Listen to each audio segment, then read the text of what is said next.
Ja, lepo pozdravljeni, hvala za besedo. Ne, sem jaz nič kriv.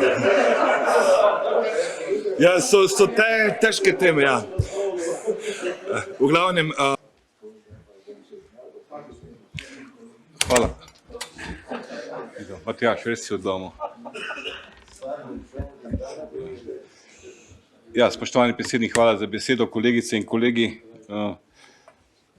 To je zgolj slučajnost, upam, da ni to namenjeno celotnemu državnemu svetu, bolj ne je bilo državnemu zboru, ampak kamorkoli gremo. Matjaž.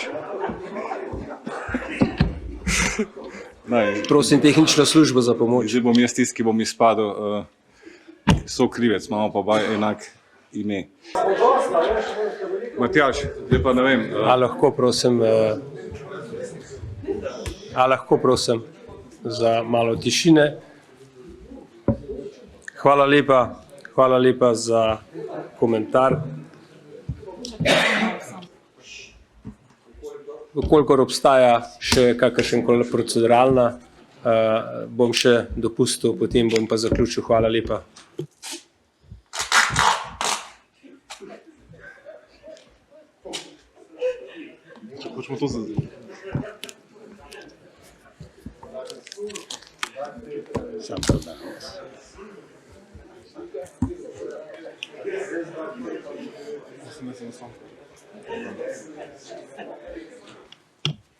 Predsednik, hvala za besedo.